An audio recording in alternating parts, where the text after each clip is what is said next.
Hello again, and welcome to the Two Old Guys Reselling Podcast, your home for reselling, wrestling, and real good times. This is episode 46 on our march to episode 50. I'm not sure what that, I forget. Episode 50 is some kind of anniversary, silver or gold when you're married or something like that. I can't remember, but that's going to be a pretty big deal. Just I can't wait to see. Can't wait to see what you send me. Yeah, just keep waiting for it. It'll be there soon. Okay. So how's it going, brother? Man, it's going great. It's been a good week. Been really busy, just like always. Yeah. Work, family stuff, just plodding along and doing the best we can to keep everything done. That's all you can do. Sometimes doing the best you can is not enough, but yeah, you do the best you can do and go on. We're going to talk about feeling adequate. I feel like I fall short a lot on about everything, but man, I'm telling you, that's all we can do is just work at it and put our best foot forward and leave the rest in the Lord's hands, I guess. That's exactly right. The adequate. What a word, adequate. Yeah. I haven't listed in, I don't know, probably 30 plus days. And that's not accurate completely. I have listed like 2 or 3 times in 30 to 40 days. But as far as being a consistent in business, I have dropped plumb off the radar because of this move. Right. It's took over, and I really don't want to add anything to this to make it harder when we do actually move. But speaking of moving, so I'll just give everybody an update on that. We're about 70% out of our house.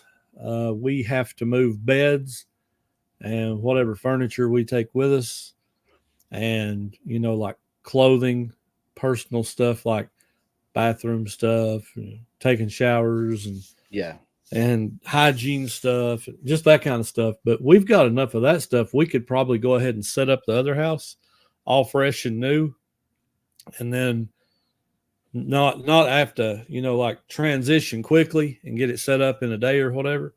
Right. The biggest thing is going to be getting all the beds moved over and set up quick enough that we can actually sleep that night. Because, we've got to set up like 5 beds. 1, 2, 3, 4, 5 beds. So it'll be a little bit of work all at once, but yeah, we're getting there. And we close officially on the 30th, which we're getting to move in early. So that's a really big plus. And we was talking, for the show, we did some repairs on our house, something we probably should have done before we listed it, but it was such a quick thing. It was like, okay, let's just list it and let somebody else do the repair. Let them do it how they want to. But we had a buyer, they backed out because of the damages. And I told Tanya, and we kind of agreed, let's just go ahead and fix it. There'll be no issue, whatsoever. Let's just get it out of the way. So we did that, got that all done. And one thing I was telling you that did change about our move is we are going to take not this shed, but the other shed with us now. So we're going to take that. And the reason we changed our mind is we're going to have a little bit of time to figure out the how and the where. Before it was, I don't know if I'll, because if somebody buys this house, they don't want you to come back 6 months later and move a building.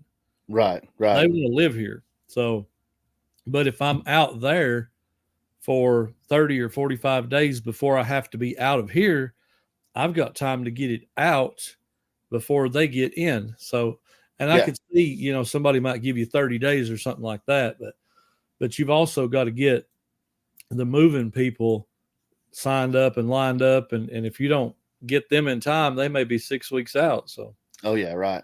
But yeah, we're going to take that shed with us, probably just use it as what we're using it as now, just storage. And I'll probably keep my death pile in there, and then just use the guest house for eBay out there. But same thing applies there. We're going to have to finish that room. So you know, if I can stay in the shed here for an extra 30 or 45 or 60 days, that gives us that much more time to finish. Right. Other Right. boy, my hope, and I don't know what's going to happen, but my hope is we get that one ready and I can just pack up entire racks in my trailer, Oh yeah. tear them down, just the whole thing, and carry them in and set them up, set everything up, and load stuff back on them and resume, like Oh not yeah. have to stop what I'm doing. Absolutely. But it's been some crazy times, crazy times down here in Tennessee. And honestly, I get what you're feeling because, talking about the listing thing, I try my best to be consistent, but I'm telling you, man, even though I left the other job between, running around with, things with mom and just everyday stuff that everybody has to deal with, but then trying to, work on that house out there. I mean, I've kind of got, it's still like I got two jobs going at one time. And if I really devote time to one, then I have to let the other go. Yeah. And, in your mind, you think, well, I can go out during the day and I'll work for X amount of time. And, it sounds good in your head, but then when the hours start ticking off, and like if I go out at the beginning of the day and say, work on the house that I'm building mom, I've still got to leave usually around, 2:30 or 3 to go to her house. So I've got to come in before that, get her something fixed to eat, head down to her house for like an hour, hour and a half, somewhere around that amount of time that I'm gone to care her dinner, do medicine, sit with her for a while, check on her, all that stuff for right now anyway. Yeah. And, by the time I get back, well, then, you've already worked, you've been running around. I mean, and you think, well, I come back, I usually, I'll get cleaned up, get supper going or whatever. Well, by the time we eat supper, then I'm thinking, well, I still list, but I'll list after, supper, I'll list tonight. And so, 9:00, 9:30, when everybody else is drifting off to bed, well, then a lot of times that's when, I'll do that type of work. But man, sometimes, you think you're going to do it and you're sitting there in the chair and 9:45 or 10 hits and you're gone. And then, about midnight, you wake up still sitting in the chair and think, well, I just lost my listing time, because I'm not starting then. And but that's why I stay up so late a lot of times and work so late, because trying to balance the day between all the different things that's going on, and still treat this, like I said, I'm looking forward to being able to focus only on eBay and actually treat it completely full time and see what I can do with it when I'm able to devote all those hours to eBay first and not to so many other things. I still don't know where that's going to go for me. I think it does okay like it is, but man, when I'm able to do that, I think I don't know if the sky's the limit, but I know there's room for exponential growth on my side, when I can do that. So Could you imagine having a business that you could list like 30, 40 things a day? oh man. I mean, when I was doing the 20 a day, and listen, I'm still reaping the benefits of that even now, Right. but doing the 20 a day exploded us. If you could take that to 30 to 40 to 50, and I know you have to source that stuff, but if you could consistently do 50 a day, I don't see any reason you couldn't sell 10K a month. Like, Right. because we was selling, I mean, I think right now we're sitting at like 8,500 this month, or 30-day window. And if you double that up to 40, I mean, I don't expect it to just like mirror and double the number, but I would expect it to grow. And I think 10 to 12,000 a month would be doable. Right. That is sales. I don't want people to sit here and think they're going to make 10 or 12,000. I mean, no, but we're going to sell 10 or 12,000, Right. which would equal, possibly 5 to 6,000. So it just depends on, how you operate it. And that does bring up a good question or a good thought. Like, a lot of people say, I'm a reseller. I am, I'm just a reseller, and they don't treat it like a business. I think your mindset really has to be, you're a business person. Oh yeah. Treat it like a business. Treat it like you can either make it or break it, because Right. in this world, there's so much flexibility that people get comfortable and they say, well, I'll bring it back. I'll, just like I'm doing now, it's okay to let it drop off because I'll bring it back in a month or two. Right. And that right now currently is true, but you better treat it like a business and try to grow almost like grow your brand, become something on eBay that people want to follow. The other day I went over 775 followers on eBay. And what that does for me is when I go in, I don't know if you've ever done this, but like the coupons, you can do coupons and stuff like that. They have it now where you can send a special coupon to all your store followers. So I did that and I got a few sales out of it. But can you imagine if you had 25,000 store followers, some people do, and you send that coupon out, you may make 100 sales. I mean, it's very possible to make. I mean, it's just you got to grow it like a business, I think. Yeah, and honestly, I think probably to maximize that, you really do have to look at niching down some. I think it would be harder to grow a huge following when you are selling everything, and my inventory could shift from one, category, heavy to another, from one a year to the next, depending on what I'm able to source and what sells. But like, people that say all they sell is blue jeans, I mean, folks out there that, they'll decide, this is my resource. They're always going to have jeans that fit me. They're always going to have my brand because they've got 5,000 listings up all the time, and constantly putting new stuff up. They'll follow them. And as soon as that one, they probably got their search in where they get alerted when it comes back up. And so if there's a specific item, a specific, brand, cut, style, size that they're looking for, as soon as they know it's there, I mean, that's why people do that. Now, I know with collectibles and toys and things, like you sell a lot of Christmas and collectible, there's people that may follow a store because they see the potential there. But you get what I'm saying. I think probably the more we're able to maybe not niching down to just one item, but at least, a general category, I think it could probably really influence that.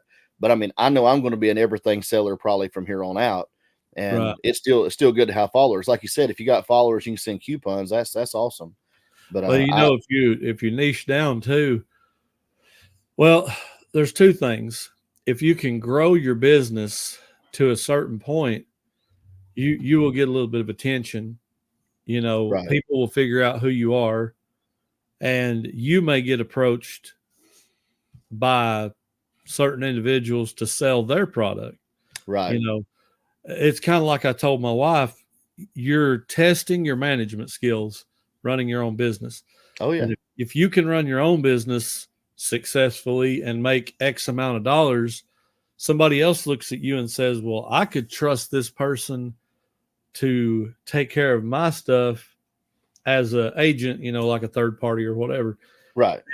Opportunities come, opportunities go is what I'm saying. But yeah, the niching down thing, that made me think of something.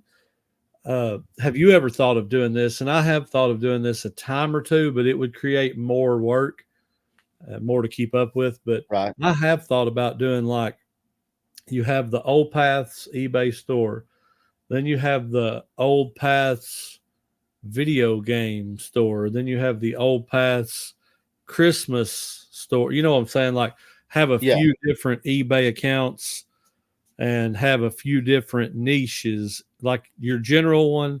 Yeah, have your everything store and then pull a couple of things out.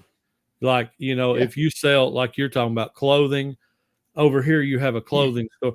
I don't know. I've never done it, and I have no experience to fall back on whether that's a good idea or bad idea. Somebody can tell us in the comments what you think. I know like 1 Foot Flipper Page has a couple of stores, and he has like 1 trillion listings of cards. He may have shut that down. I'm not sure, but he had. He said, I don't know, but anyway, he would be a good one to say, "Hey, Paige, how does that work compared to just running your cards in with everything?" And I mean, I know there's a reason people do it. Is it that much more profitable? Because one thing it does is it pushes you higher. When that's the only category you're in, it pushes you higher. If you have a plush store, people are coming to that for just the plush, just like you said. So it's an interesting thought. And something to I think think about. management wise is the only thing, like you said, management. And then, if you niche down and even if you split the stores off, I think once you've established a store in a particular niche, let's say you said plush, well, if you're not able to source enough to keep more than 100 consistent listings up, or 150, of good items, Yep. then how much at the end of the day is that really, if you got 1,000 plush listed, then you're going to be a pretty big presence in that market, but I mean, I think that's the other thing is you'd have to focus on something where you're going to have, regular access to a large enough amount of inventory that you would make it worthwhile. And we're not talking about the kind where someone only does one thing because they got a major hookup, but just enough to make a dent in the market for that item. Yeah. But yeah, I know there's a lot of resellers that have an extra account. I think a lot of them do it as a backup account. So if something happens to their regular one and someone say, oh no, you can't do that, because they'll trace it out. They'll know, different email. I'll say but they say, I mean, I don't know, but people say there's a way to do it completely separate. You got to have a separate bank account, all this, but that sounds like way too much trouble to me. I don't know, other than maybe, like you said, like with Paige, I know there's a few resellers that do a particular type of collectible or do trading cards that do have that set up separately from the rest of their store. I think just because it's probably, one, easier to manage, and two, like you said, this conversation began followers wise, right? Right. If I have a few cards listed in my store, card collectors probably aren't going to follow me for the few random cards that go up. But if I've got, if I'm Carrie and I've got thousands and thousands listed, then I might follow that guy because I'm going to be wanting to see what they put up next in case it's something I want. Absolutely. Because I know they're really dedicated to that particular, category. So the moral of the story is go follow our stores. that's it. That's it. The moral of the story. That was a long way around asking you to go save our eBay stores Yeah. in your and buy something. Hey, account. why not? Yeah, buy it all. I don't care. Hey, I would gladly accept offers on everything in here right now, just to make it easier to move. Oh man. Speaking of eBay, man, I was telling you before the show, like the age old, I don't know, age old, but there's this big debate about whether end and sell similar. And we was kind of just talking about it. Does end and sell similar still work? Is listing the problem? And here's my experience this week.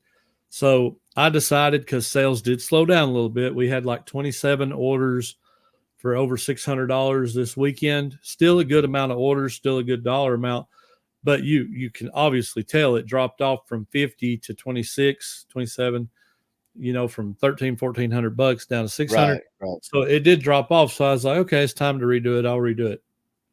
It destroyed my store. I don't know what happened. I don't know.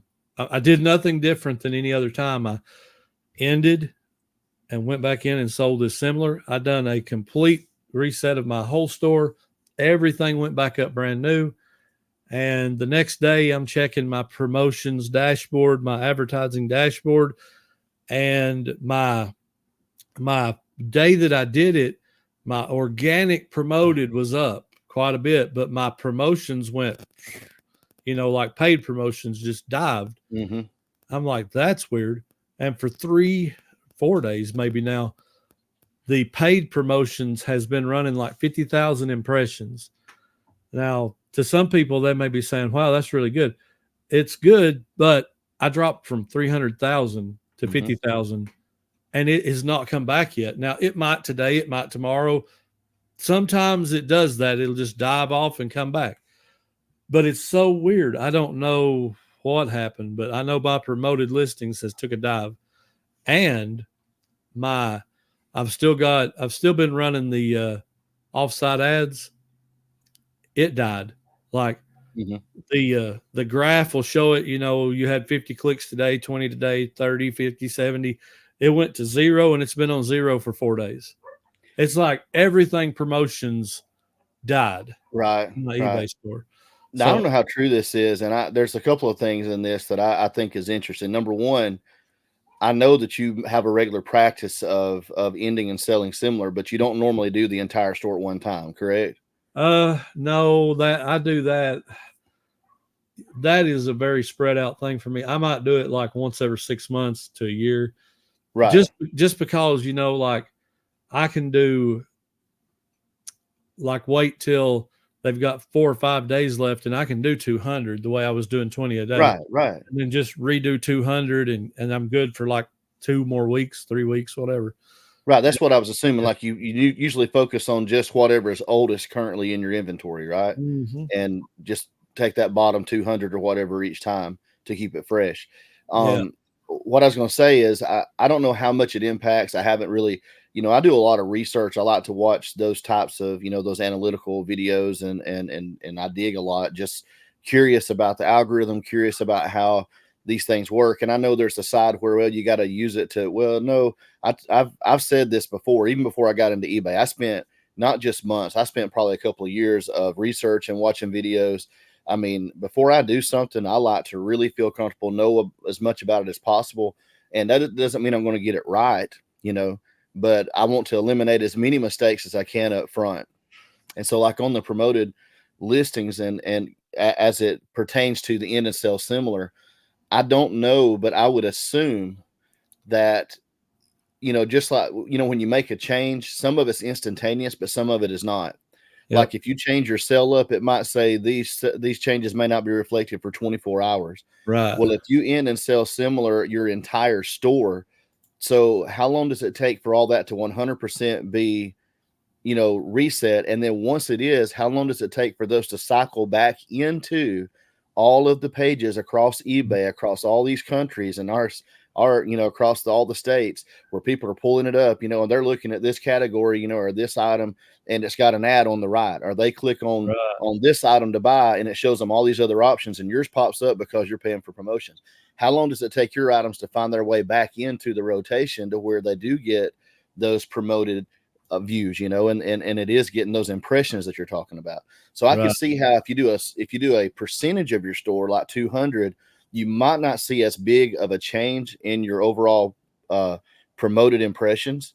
But if you were to reset your entire store, it may be, a week before that. And then the other side on the Google ads, I have read about this that with offsite ads that Google on, and this again goes back to the end and selling similar, that when you do end and sell similar, it sets up as a brand new listing, right? It gets a new number, with eBay, all that stuff. Whether you make changes to it or not, it's a new listing in the eyes of eBay. Well, they say that it takes, I don't know how much time it is, but it takes a certain amount of time for new listings that are on eBay to be able, cataloged into the Google searches so that they will even come up. So every time that you end and sell similar, if it's something that had made it into Google advertisements, either organically or, through paid promotion wise, paying for those, you're probably delaying its ability to reappear by at least a week or two, because it takes a couple of weeks, if I remember right from my reading, for it to get cataloged. If I'm wrong and someone knows better, please correct me in the comments. It's been a little bit since I read that article, and it may have changed too. I don't know if that's changed some, but that's an article that I had read trying to investigate, like before I start doing a wholesale number of end and sell similars, I want to know exactly what the impact is going to be on my store, because my store has performed pretty good, for the amount of work I've put into it without having to do a lot of the things that everybody else does. And so sometimes I don't know, you know what I mean? I want to see a real benefit to the amount of work that I do, to the changes that I make, before I bother making that a part of the routine. Well, that's a good point about the offsite ads. That could be because this is the first, I think they call it nuclear reset, right? That I have done while on that. So that could explain that one. That could be 100% of the problem.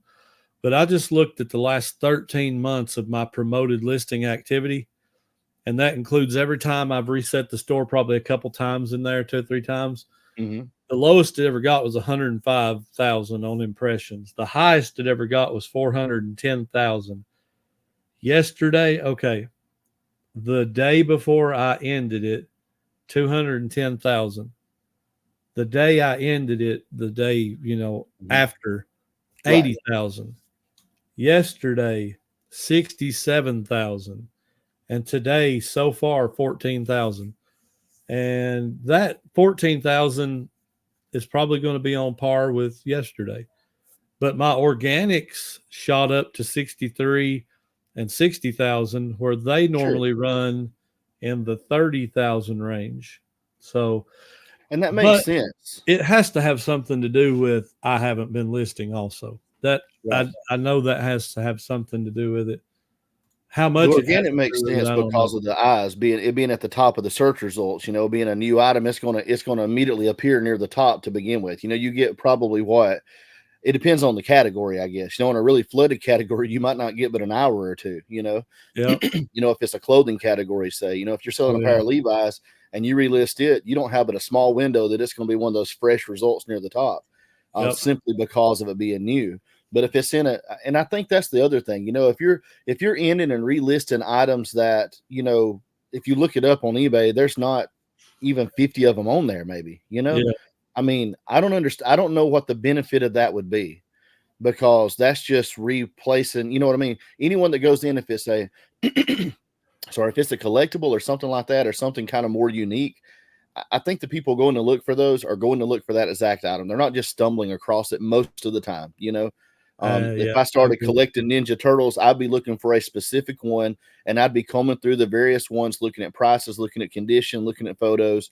And it wouldn't matter to me whether yours was the 3rd one listed or the 10th one listed, as long as it met those initial parameters, so. That's funny you talk about Ninja Turtle.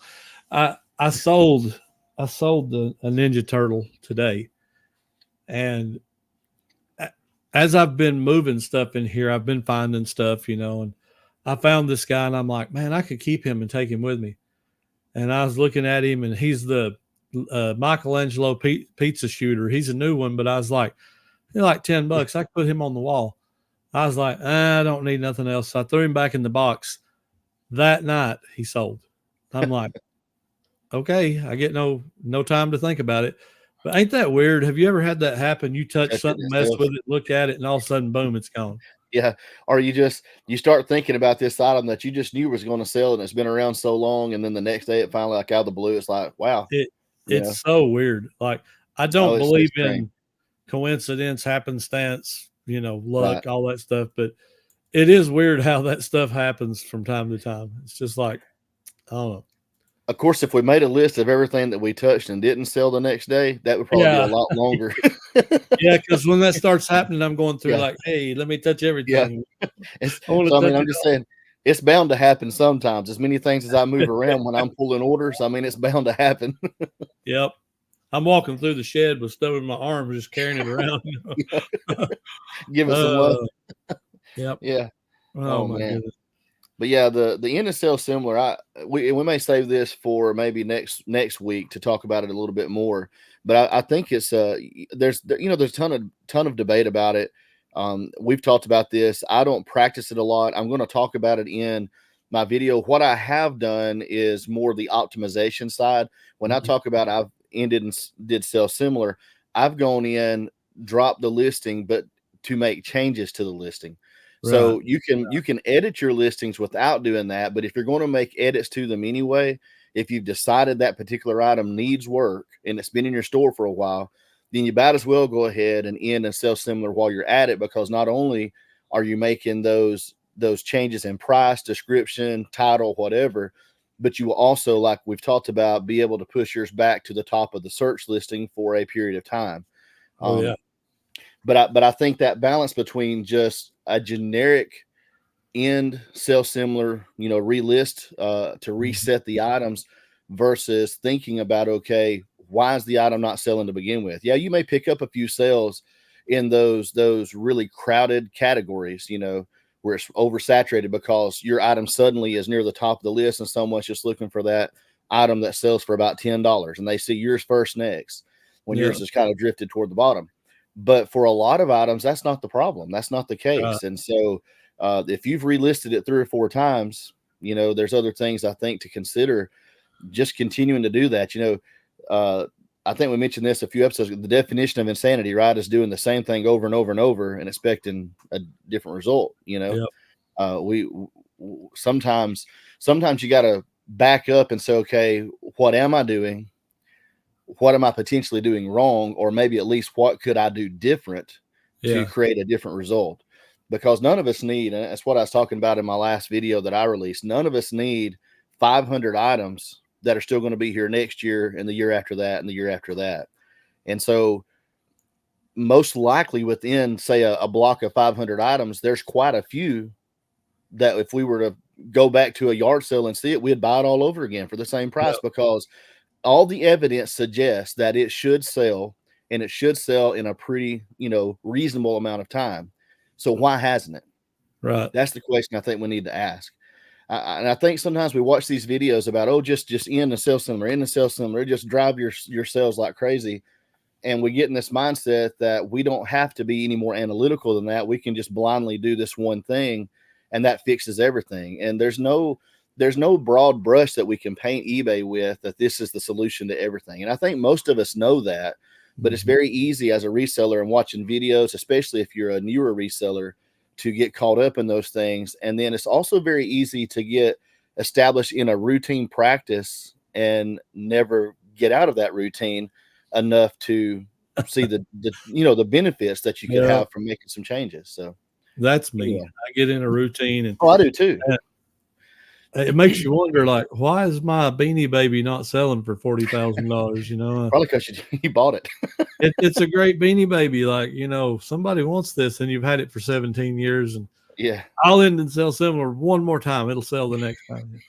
But that does bring that into question. Like, it makes you evaluate, how good of a picker am I? Am I buying stuff that sells, or am I buying stuff?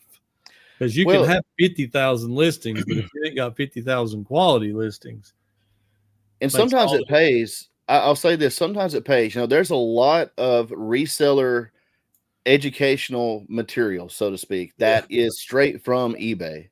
Yeah. Sometimes it pays to actually go to eBay and look through their questions and answers, look through their stuff, and see what they say about it. There's even YouTube videos where it's people from eBay that explain some of this stuff. Instead of only relying on, I want people to watch my videos, but instead of relying on us, we need to go to the source sometimes. Yeah. It's kind of like, and not to bring too much of this in, but it's kind of like, if you depend on me for everything from the Bible on Sunday morning from Sunday school, then you're depending on the wrong source. The source is the one that wrote it, Right. So you need to go there yourself. And it's the same way. eBay runs eBay. We don't run eBay. We do our best to interpret what's going on with our stores, share our experiences, share what we learn, give some tips, some pointers, what works and doesn't work for us. But go to eBay. Even they say that, it's a good practice to end and sell similar. But when they present it as a way to optimize the listing. They never suggest just blindly end sell similar without making adjustments and changes. But the approach from them is not to just do it every 30 days, which some people do, and that's fine, or every however many days and do the whole store. And I know that will work for some sales. I'm not arguing that. I know because of the way it affects search results. But their thing is, we got to have a way of tracking how long the items have been in our store. And if we got a lot of items that's been sitting around that you've, said in and sell similar, you've done it, 15 times now, then there's probably something wrong with the listing. And we all know this, but how many times are we going to continue to do that same thing? And again, their focus is optimize the listing, figure out what is wrong with the listing. It may not even be the price. It may be in the wrong category and you didn't notice it. Maybe a pair of men's jeans and it says women's jeans on the category. So nobody's finding it, And that also brings to our attention, like, remember what eBay is. When I need certain things, I don't really go to eBay. I might go to Amazon, Walmart, Sam's Club. So think about what you're buying, what you're selling. eBay has a very specific audience. Collectibles, stuff you're not going to find anywhere else is huge on eBay. Right. Just like that Nintendo 64 sitting right there behind you. You can't go to Walmart.com. I don't know if you can buy them on Amazon. I'm not sure. But you can't go to many other places other than maybe like a GameStop or, like those kinds of websites. But if you want to find one in the box, one with this, one with that, blah, blah, blah, eBay is the king of that stuff. Yep. So if you want to be really successful, find the kind of stuff that sets you apart. That would be my advice. If you're selling, if everybody tomorrow morning decided, well, Kevin Commonwealth Picker is selling Tupperware on eBay, I'm going to sell Tupperware on eBay, and 50,000 of us resellers started doing that, guess what? Ain't none of us going to sell a whole lot of Tupperware on eBay because there's going to be so much of it. Yep. And to your credit, what you said, when this argument makes its way onto YouTube and you have all these people talking about end and sell similar, just do that. It'll help. Well, what if 10,000 people did that overnight? How much is it really going to help now? Because you got so many more people doing it. But yeah, I mean, we could stay right there on that topic all day because it's got so much to offer. But I do have something I want to talk about. I have an issue right here. I'm a little distraught. I'm a little upset. It ain't this, is it? No, that's okay. No, it's Will over at Carter's Retro Quest. Oh man, running around with my title belt. He brought his own belt and he coronated that thing, the Dad Joke Championship belt, and he took it with him. Like he stole it, he won, and I don't have a championship anymore. Did you watch his new video yet? Yeah, I watched his new video. You heard what he dubbed our title now. He said, I guess those guys are just going to have the Intercontinental Dad Joke title now since I've got well, that was what I was about to ask. This is what happened in WWE. Okay, Roman Reigns was the champion for so long, kind of like me, that they had to create a new World Heavyweight Championship for the Raw guys, right? Man. So maybe we just let Will have it. Go on, take the belt. Yeah. It's a consolation prize. It's what we're going to give you for being on the show with us. And we go ahead and create the new Dad Joke World Championship belt. And we go ahead and we just assign it to me where it rightfully belongs, and all is well. Sound good to you? Hey, it works for me. I thought we just let all the guests win. I thought that's what we was going to tell him. I forgot. Yeah, that's it. Will, now you know what happened. We was trying to make you feel at home. That's right. He called us jabronis and everything. Can you believe? I'm telling you, man, he was on it. He's talking that smack, running the mic. He has the mic skills, no doubt. He did a full promo there toward the end of the video. It was great to have him on. I hope everybody enjoyed him. And if you didn't subscribe to him, I'm not even sure how many he picked up. Probably not a whole lot because our viewers are down a little bit. But hopefully he picked up some subscribers. And if you didn't subscribe to him last week, go over and subscribe to Will over at Carter's Retro Quest. And he picked up about 5 or 6, it looks like.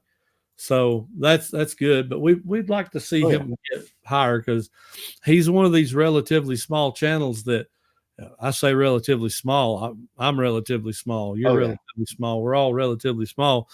But he's at 133, I think is what that said. And he's a great guy, super guy. Oh, yeah. And he's smart. He knows what he's talking about. So he's another good one to follow. But, yeah, go sub to him and remind him there's still only one true Dad Joke champion of the world. And he's right here. Listen, and I'll say this, and I'll get away from this, but even a blind squirrel finds a nut, man, okay? Even a blind squirrel finds a nut. I hear you. Because you can come in one match and win the title, but until you've done like me and you've defended that thing 46 episodes, I only lost it I'm like Ric Flair. I'm like a 5-time champion right now, and I've held on to that thing forever. Okay. Are you done talking about this yet? No, I'm going to keep going. Just kidding. I mean, how many times can you say that you? I can say it a lot. Listen, I can say it in many ways and many times. Killing me. Oh, man. I'm going to break Ric Flair's record. You just wait. Oh, gosh. Okay. Hopefully you won't look like Ric Flair when you get there. I probably will. You know what they always said about Ric Flair, though? 16-time world champion, probably really more like 20. But they said, he had to lose it that many times to win it that many times. Yeah. Okay. Yeah. He has some of the shortest title reigns too. Yeah, he did. Yeah. But he always managed to find his way back. So Yeah, well, I think there's a lot to be said, and that's, I know we're kind of drifting into the wrestling a little bit more, but I do think there's a lot to be said for staying power. We talked about this a little bit, with Roman Reigns, and they had to create storylines, and I get that because that's what it's all about. And so the storyline was, I think, to a degree, was he going to be the one that held the title longer than anybody had ever held it consecutive days wise? But as far as the bigger picture, behind the history of professional wrestling, and knowing that it's scripted to a degree, right? I mean, it's not as scripted as people think. It's not like every single move of the entire match is planned out, move to move to move. Maybe more so today, but for most of its history, it was kind of, they called their shots as they wrestled. They knew how it was going to maybe end.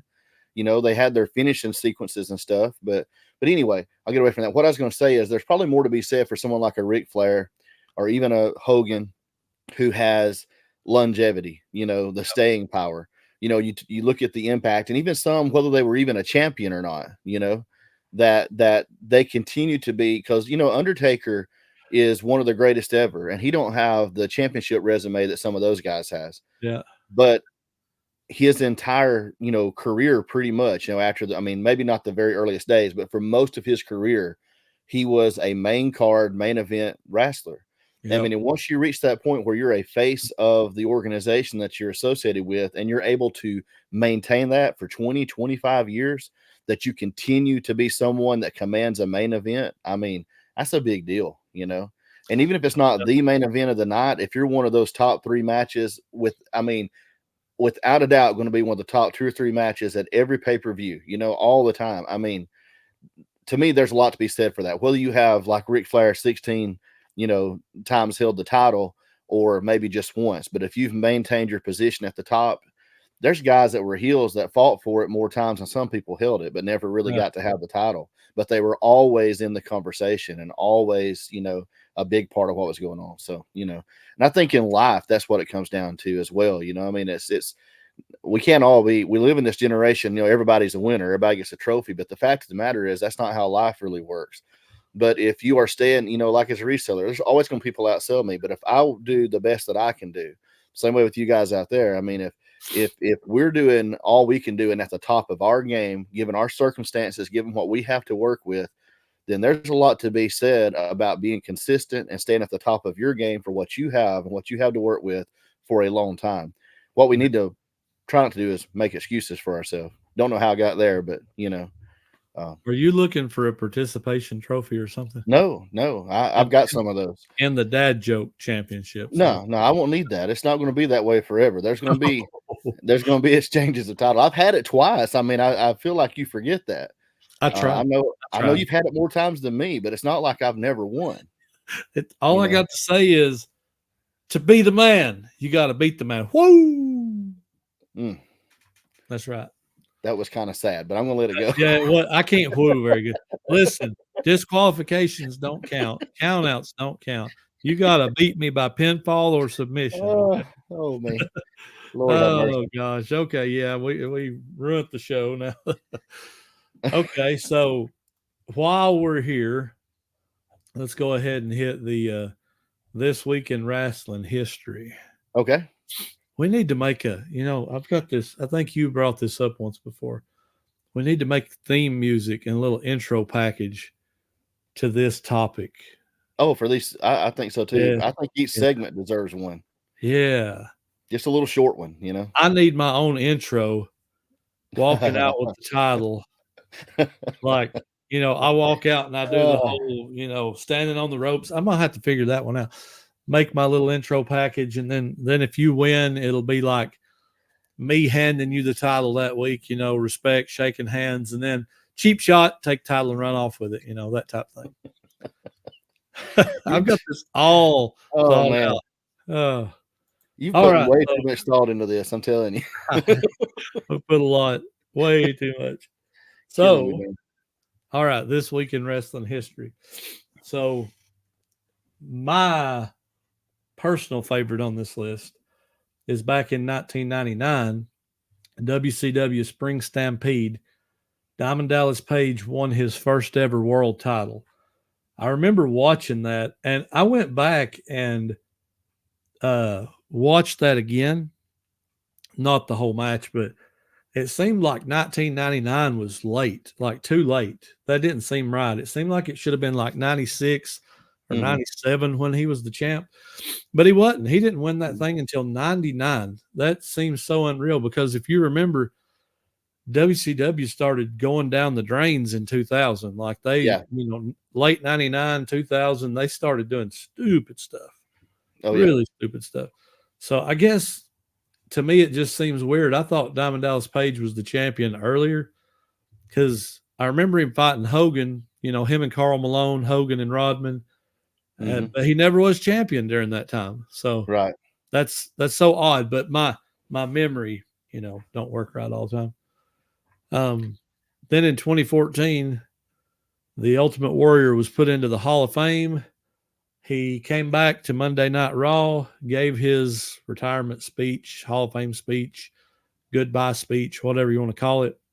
And I think it was that same week he had a massive heart attack and passed away. Like crazy. That was like crazy because he was on Raw. He was generally healthy. I mean, for a probably like 60-year-old man, he's in his 50s, I believe. Was he in his 50s? Yeah, still in his 50s. Wow. And I mean, to look at him, he looked okay. And then just like that, he's gone. So those are my two. Now you've got the last one. Oh, I was just going to, since it was WrestleMania week over the weekend, we thought we'd just throw in that, and I think too the historical reference that they've built into the storyline with Cody Rhodes. They did finally transition the title into his hands. He was able to defeat Roman Reigns and end his title reign. But again, it kind of it's been all this homage back to Dusty because Dusty having not, won that world title.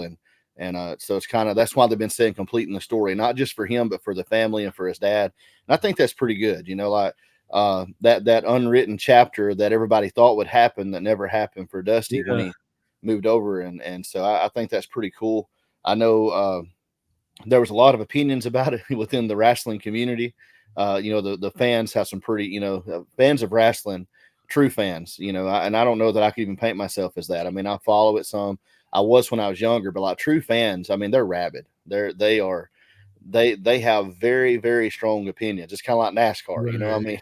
Very they get revved up about the decisions that are made within the company and the direction they go. But Cody Rhodes has a huge following, I mean, I think, we've seen this when The Rock first had kind of come back and was being introduced. Even before this segment, they said that the original plan was for him to have a feud with Roman Reigns and for him to defeat Roman Reigns and end the title reign. But when he come out, like the fans were so upset about that even being a prospect because they were so invested in Cody Rhodes. And, now we got this whole thing where on Raw, they had this exchange. It was real awkward and weird after, WrestleMania where Rock comes to the ring, they're congratulating each other and he has to hold the title. I've never got to hold that belt. And so Cody says, well, I will if you let me hold your belt. And he had brought the People's Championship belt out with him, and so they exchanged belts for a minute. And I think that was, if you follow wrestling enough in the scripting of it, I think that was The Rock's way of acknowledging, because of the shift that he was willing to make, that at this point in wrestling history, Cody Rhodes is the People's Champion. Yeah. He didn't say that, but that was his way. That was the wrestling way of one wrestler acknowledging the other one without saying it, without breaking character, that the people, the fans have a new guy that they're invested in more than me. And that was a pretty cool event. And The Rock has fully embraced his role as a heel. And I mean, he's done a great job with it. I mean, honestly, whether you like The Rock or not, he's always been great on the mic and has always been a great character. And whatever role that he has filled within the company, he's always done a really good job at selling it. So interesting to see what comes of that in the future. They're talking like there's probably going to be a match between the two of them, and it may be like an official match where he, gets that belt, or some kind of, because they always have these ways, within the wrestling world of passing the torch, giving the other guy the I don't know the word I want to use for that, but kind of, shake, like you said, shaking hands and saying, you're the guy now, and taking that fall for him, and so I'm interested to see how they're going to write that. I don't know what's coming of it, but a big weekend though with Cody Rhodes winning the world title. So he finished the story. So they say. Are you going to finish the story here? That you can be the new Cody Rhodes. You come in, you lose your first WrestleMania, you go a whole nother year. Are we back on you winning that stupid Dad Joe title again? Come on, man. Oh yeah. Everything we say today comes back. Oh, all I know is last week Carter came in here and put both our tails and walked out with the belt, and ain't nothing we can do about it. Now that's what I do know. Like it or not, that's where things stand. I mean, it's happened. He will forever be 1-0. Well, no, he's coming back. We'll have him back. But you know what I'm saying. When he comes back, I'm gonna put a dent. They're gonna be the 1-1 right there. But there's been a lot of people come in on their debut and win the belt. It happens. Congratulations. Happy for you. But it is just not gonna last. It's not gonna last. All right, moving on. We got to move. All right, let's we got to wrap this thing up here. I got to lay the smack down right here. Anyway, what's your sell of the week, brother? Sell of the week. I sold. It's still all in the music thing. So I had 3 sales that were $60 and above, but the one that was the most, it was a set of 3. So like a 3 set. I don't know how to put it. It's Hullabaloo. So Hullabaloo, I think it was an old TV show, but or something from television, but it was DVDs, 3 different ones that I put together. I think there were 12 volumes, but there were like 4 in each pack, and I sold them for $90. It was out of that set. So about 75 or 80 cents in the $90. That's pretty good.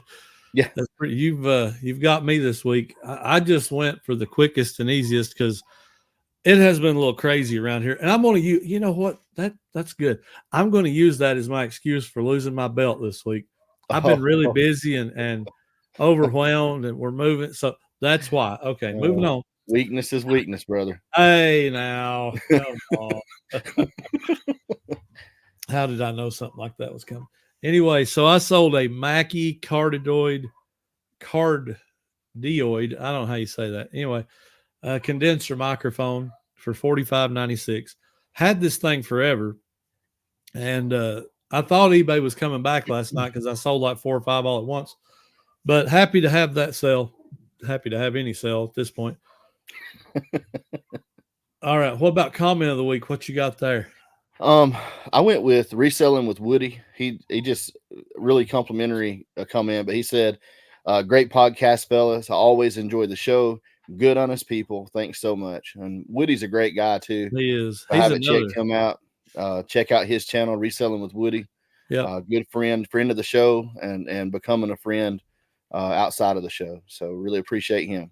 Yep. And him, I think he and his wife and Will and his family, those guys are all coming to the meetup. We've not talked about that in a couple of weeks. The Pickin the Plateau meetup.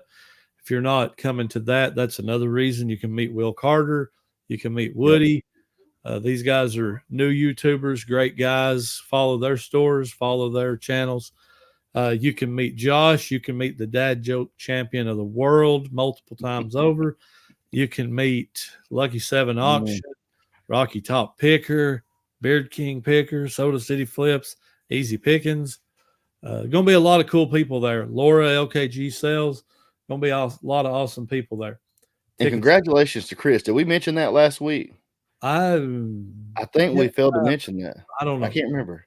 I don't know. If we didn't, though, congratulations, Chris, for being the newest member of the Reseller Locker Room.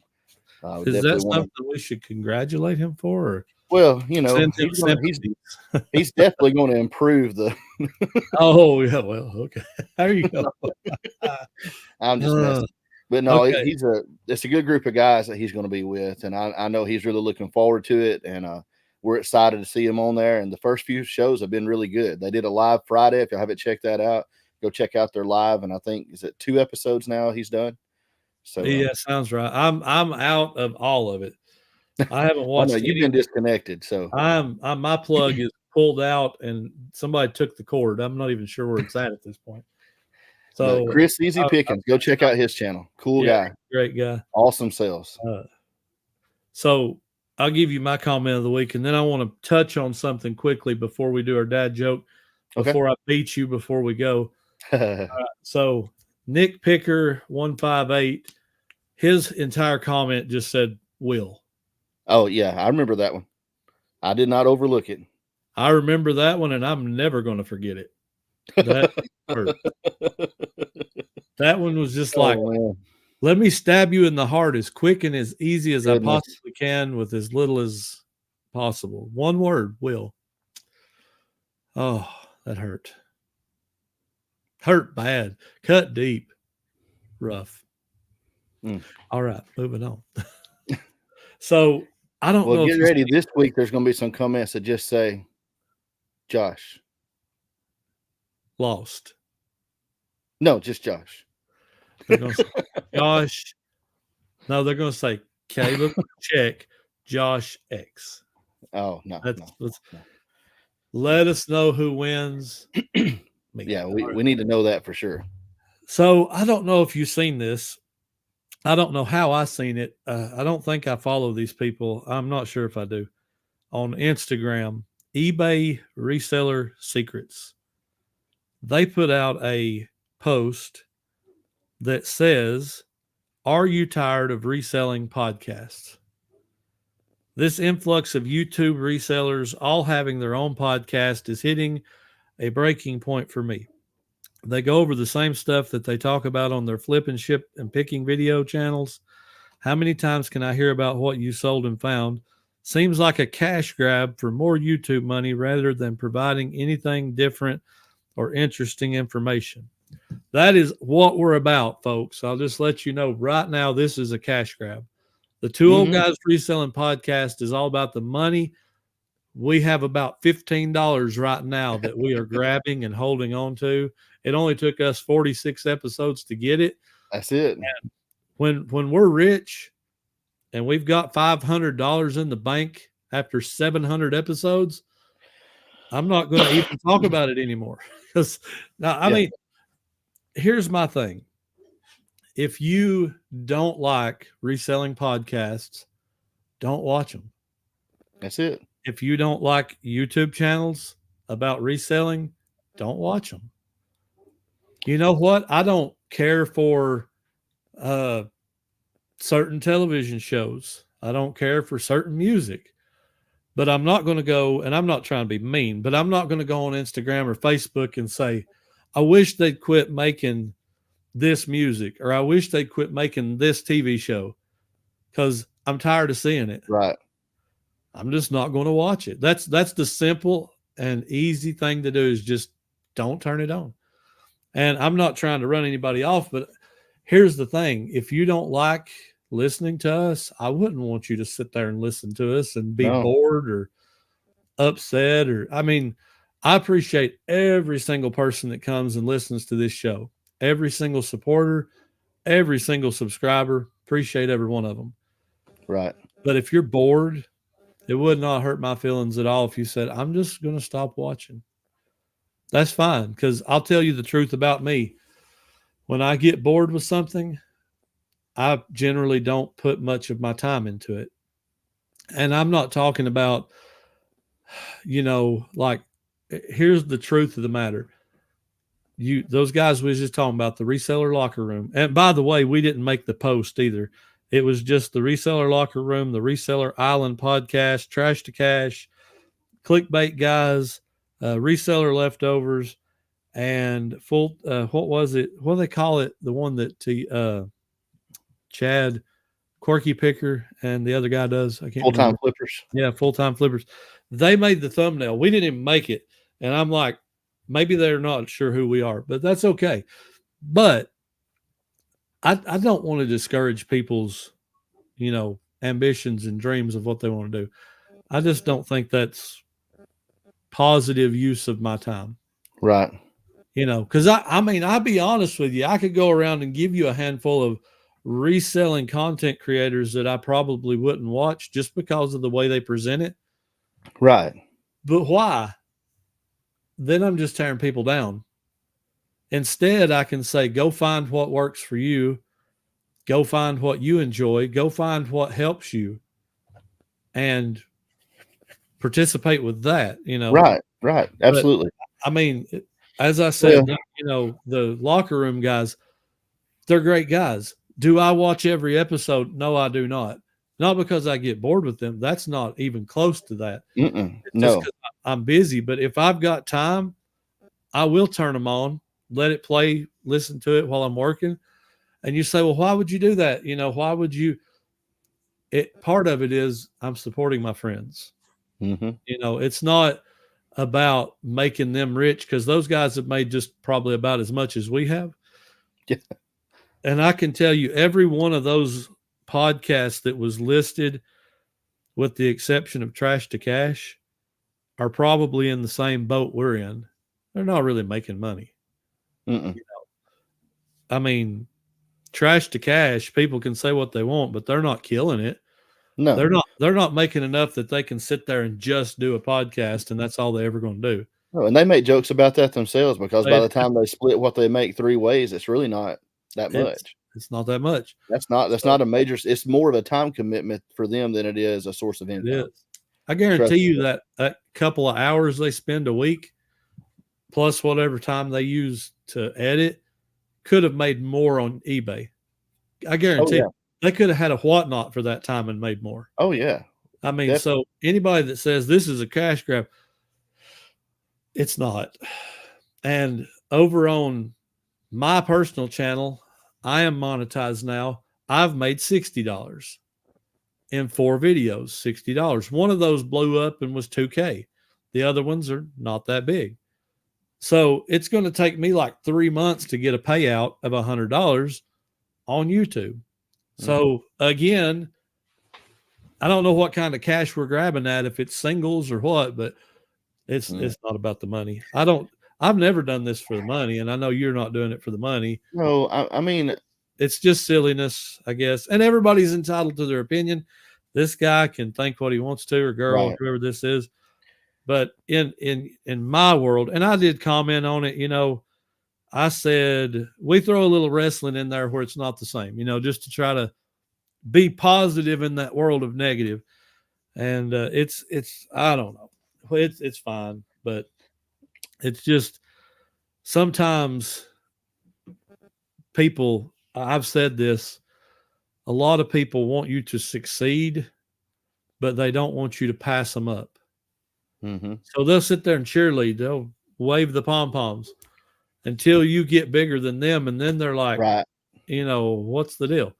But everybody I named off, I'd like to see you take off and leave me in YouTube, eBay. I'd like to see, everybody do great. And we talked about this other day, when the water rises, it lifts all the boats. That's kind of the mindset there. Right. And I'll say this, I don't even know how I want to put this. You don't want to say something wrong, but it's one on the content. For those of us that are resellers, I don't get bored with the what sold part myself, because I learn more probably from that at this point than I do from the other. Now I do a lot of, on my personal videos, a lot of talking head, commenting on stuff along with my what sold. But as far as, like you said, the money side of this thing, I mean, the odds of any of us, any of those mentioned, and anybody else, the odds of any of us getting to a point in this category to where money is an issue, I mean, they're astronomically high. I'm not talking about where it's an issue where that's like a major income for us, whether it is either as a personal channel or as a podcast. The odds are immensely stacked against us. Does that mean it cannot happen? It does not mean that. And I think any one of us would welcome that if it were to happen. But if you're getting into this in any manner whatsoever, or thinking about doing videos, whether it's a podcast or as an individual channel in reselling, thinking that you're going to automatically have this secondary source of income that's significant within, say, 12 months or within 16 months or 18 months, whatever. I'm not saying it can't happen, because anything can happen on YouTube. One video can absolutely just do something crazy sometimes. But in the reselling arena, I think it's just really hard. It's just going to be really hard. I mean, I think there's genres where you could surely blow up on one video. You might blow up for the reselling community. Yeah. But what is that? You know, what does that mean? You know, I mean, it doesn't mean you're going to have 5 million followers. You know, I mean, that's not going to happen in our community. So, you know, at the end of the day, our subscribers, you know what I'm saying? At the end of the day, you know, I think, you know, we'd all be glad to be able to supplement our income with it, but it's just not, you know, it's just not feasible to think that that's going to happen.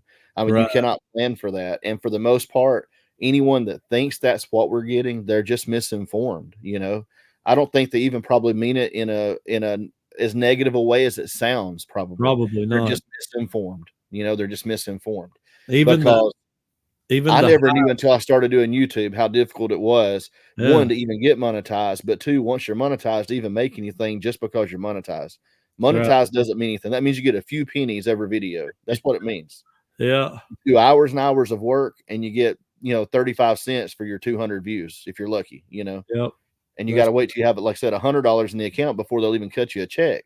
Yeah. I'll do more work doing the taxes on what if I ever get monetized. Like if I get monetized before the end of the year, I'll spend more time doing the taxes than what I'll benefit from the little bit of money that it might pay out by the end of the year. Absolutely. So at the end of the day, even a channel like we've mentioned his name, Kevin Commonwealth Picker, 100,000 subscribers, is somewhere in that range. That is, and I'm not downplaying his channel, that's a huge number in this community. Yes. But as YouTube goes as a whole, that's nothing. There's people with WWE, a month back or so, toppled 100 million. Oh, yeah. And I'm like, I think it was 100 million. Yeah, I believe it was 100 million. And it's like, you know, the potential, there's a ceiling for the reselling. You're not going to get everybody. I don't care if you showed up on every single YouTuber's front page tomorrow, and, you know, and that might net you 500,000 views, but you're not going to get 500 million. That's not what the eBay reseller community is. And you have to accept that if you're going to live in this community and create in this community, you have to be able to say, well, I know it's limited. I know it's throttled. I know there's a ceiling. And you either love it and do it because you love it. And we're not doing it because we're trying. I mean, I'm not doing it trying to get rich. As you just said, if it happens to be that it pays me a little bit, that's fine. But it's not going to be like, well, I'm not getting paid, so I'm stopping. That has nothing to do with it. Right. But it's just one of them things. It kind of caught me off guard, and I was like, you know, that's not that it even offended me or anything like that. It's just like some people, they just don't understand what they're saying sometimes. Well, you know, literally, I look at it like this: without having any one singular video, just absolutely, even in the like what we might call blowing up in the reselling community, when you're a very small channel, getting say 8,000 to 10,000 views or more, which I would consider when you're below 1,000 subs, that would be a video blowing up for someone with that size channel. So without things like that happening to really speed the process of getting monetized and growing the size of your channel, if you're having to just plod along doing it, there's people that have pretty good followings now that it took them 3 years just to get to where they were able to make a little bit, not a lot, maybe a couple $100 a month off of it.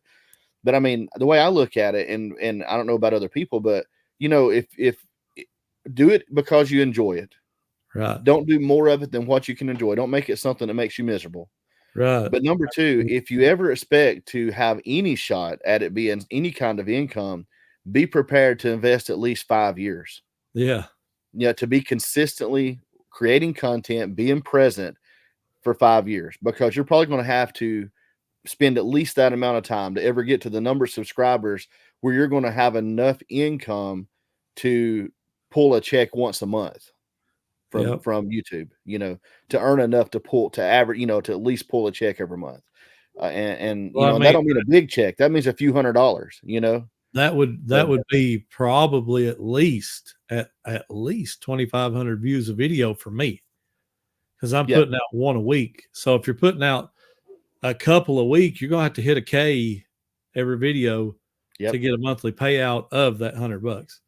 And there's if people understood the work that goes into doing a couple, 2 or 3 videos a week to make that money, listen, you made like $2-3 an hour.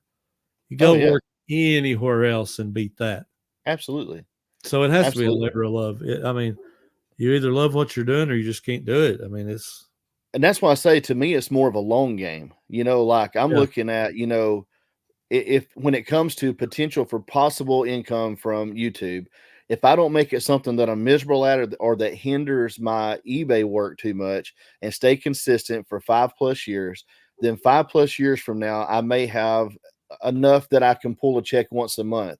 If we go past that, 7, 8, 9 years, I may get to the point to where I make enough off of it. If my channel grows enough to where, maybe it can become half of my income instead of, doing as much eBay.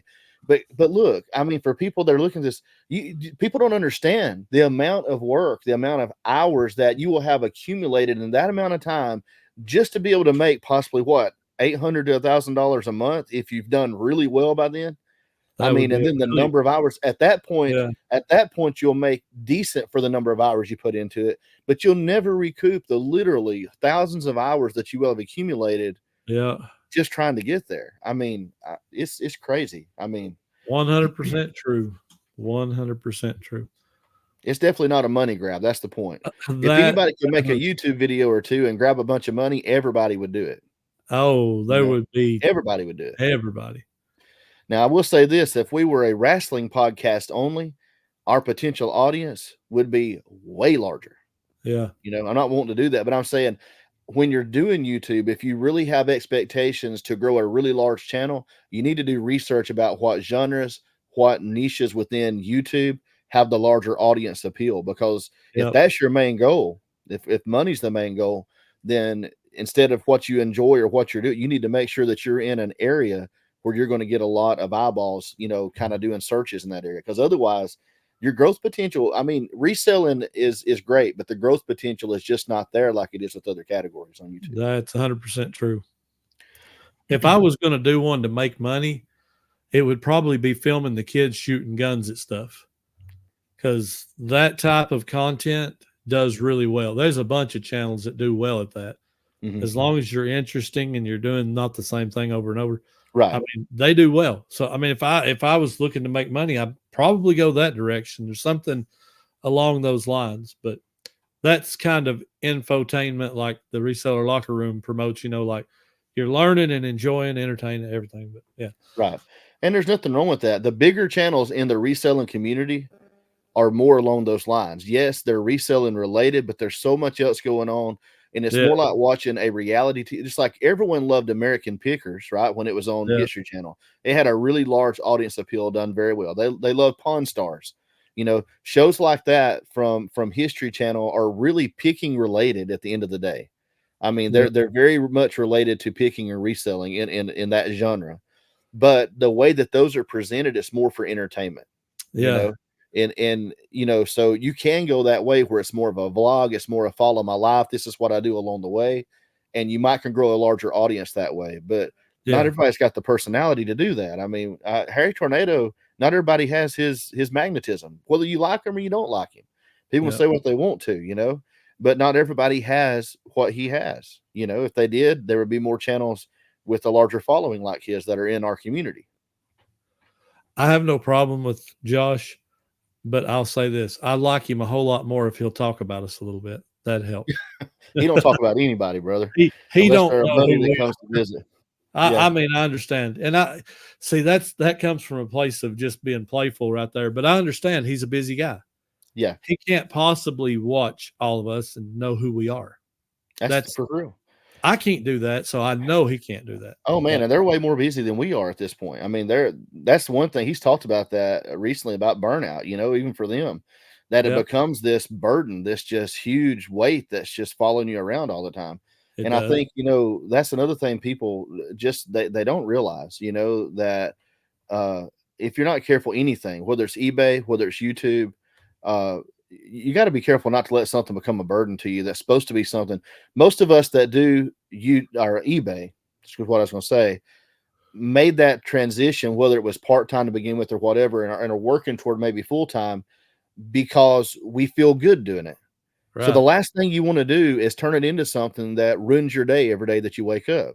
The whole point is to be able to do something that you enjoy, that you're in control of, and that you feel fulfilled doing. And if you can't get that out of it anymore, then you need to reassess how you're doing it, what you're doing. I mean, don't do that to yourself.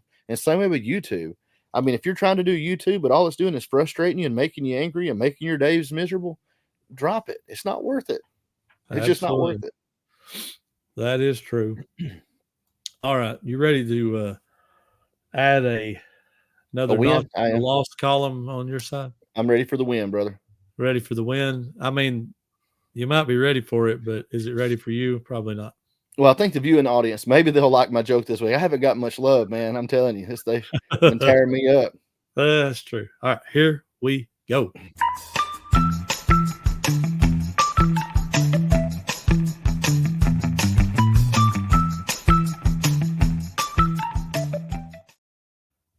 All right, so neither one of us won last week, so who goes first? True. Don't matter to me. I'll go first. Go for it. Since that's usually how it goes, I'll go first. All right, so my hotel tried to charge me $10 extra for extra air conditioning. That wasn't cool. I was just about to say, I bet you weren't cool with that. That's how I was going to put it. I gave you a little space of time. You did. Absolutely. I wasn't quick on it, but it just dawned on me. I thought, oh, well, that's not. I thought he wasn't cool with that, but yeah, it's a good one though. I like that. Yeah. So my obese parrot died the other day. Say that one more time. My obese parrot died the other day. Okay. Huge weight off my shoulders. Oh my gosh, you just smoked me. Yeah, that's I'm going to concede victory this week. That's pretty good one, wasn't it? I worked hard to find one this week. Oh my gosh, that's pretty good. That's huge weight. Yeah, huge weight off. I like that one. Yeah. I'm going to concede. I'm going to send you the title this week. We don't have a title. Even better. Oh man. I wouldn't concede. You never know. They may like yours better. Who knows? I don't know. That was pretty good. I like that. All right. So anything else before we head out today? I don't think so. Just don't forget about the Pickin the Plateau meetup.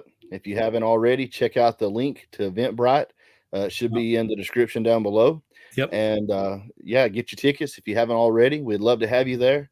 And we also have sponsorship and supporter packages available still.